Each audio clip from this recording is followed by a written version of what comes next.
এই যে ভর্তি পুর, রং খাস্তা হয়েছে দেখছেন বন্ধুরা। আমি খাই।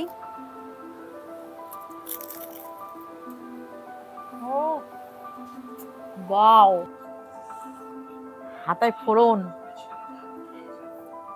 সেই আলাদা করে নেবো, আবার তো বাসন বেশি হবে বল, যার জন্য হাতাতেই নিয়ে নিয়েছি।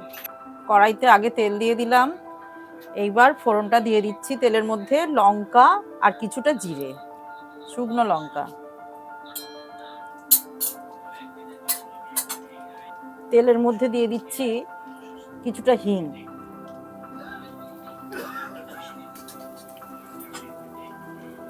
এবার দিয়ে দিচ্ছি কিছুটা জিরে গুঁড়ো, ভাজা লঙ্কা গুঁড়ো, গোলমরিচের গুঁড়ো। এবার দিচ্ছি এই ছানাটা,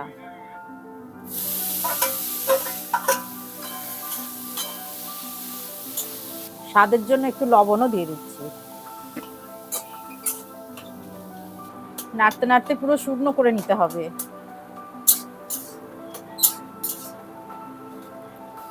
আরে ছানা দিয়ে কি বানাবে? ছানা দিয়ে বানাচ্ছি ছানাপুরি। সেটা আবার কি জিনিস? ছানাপুরি কচুরির মতো। কিন্তু কচুরি নয়। না, কচুরি নয়। তো এটা এরকম করে না কষে তো বেশ পেঁয়াজ আদা রসুন দিয়ে ভালো করে কষতে পারতে। না, ওটা ভালো হবে না। রান্নাটা আর কি বেশি শুকনো করা যাবে না, ওটা শুকনো, খুব শুকনো করলেই কিন্তু শক্ত হয়ে যাবে। সেই ছানাকে চিবিয়ে চিবিয়ে খেতে হবে, এরকম নরম অবস্থাতেই রেখে দিতে হবে। এটাই ঠান্ডা হলে শুকনো মতো হয়ে যাবে। ময়দাতে স্বাদের জন্য নুন দিয়ে দিলাম, ভালো করে নুনটা মিশিয়ে নিচ্ছি। তেল দিয়ে দিচ্ছি,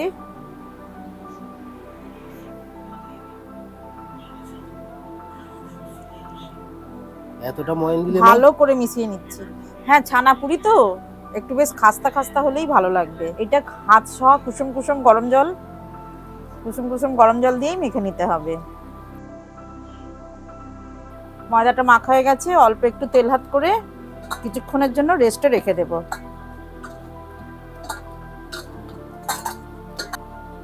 মিনিট 10-15 চাপা দিয়ে রেখে দেব। অল্প একটু ময়দা দিয়ে ছানাটাকে টাইট করে নিচ্ছি।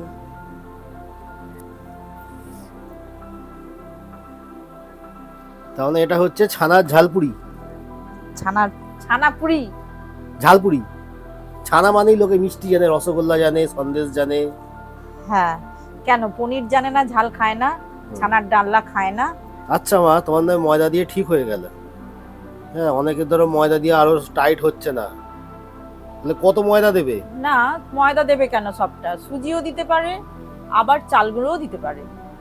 ময়দা মিশিয়ে নিচ্ছি। 5টা লেচি করে নিয়েছি। ছানাপুরিটা কিভাবে করব এবার দেখতে থাকুন। আমি এটা হাতে করেই লাগাই, হাতে করে সুন্দর হবে লাগানোটা। কি লাগাচ্ছ? এটা তেল আর ময়দা যেটা গুলে নিয়েছিলাম সেটা লাগালাম। এইবার এইভাবে চারিদিক থেকে মুড়ে নেব।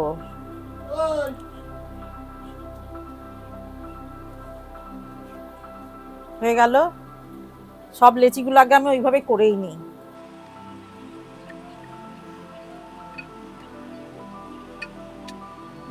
ছানার পুরটা দিয়ে দিচ্ছি।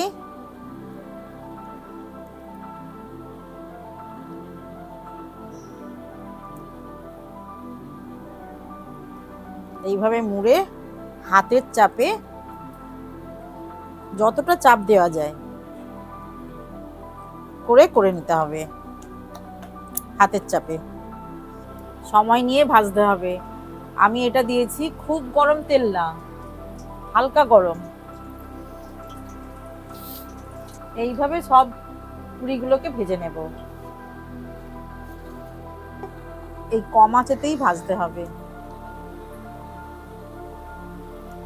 ছানাপুরিগুলো ভাজতে ভাজতে আমি পুরটা দিয়ে নিচ্ছি। ছানাপুরি আমি দুভাবে করছি, একটা করছি খাস্তা আর একটা করছি লুচির মতো নরম। এটা খাস্তা করব না,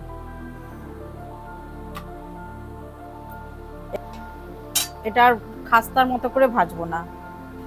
দুভাবে ছানাপুরি সবটাই ভাজা হয়ে গেল।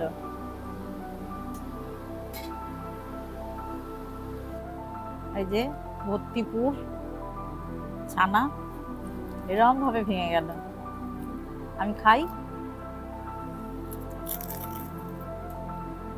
ও ওয়াও,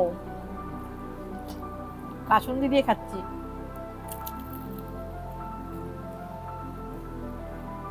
খুব সুন্দর, অসাধারণ। এবার এটা তরকারি দিয়ে খাবো।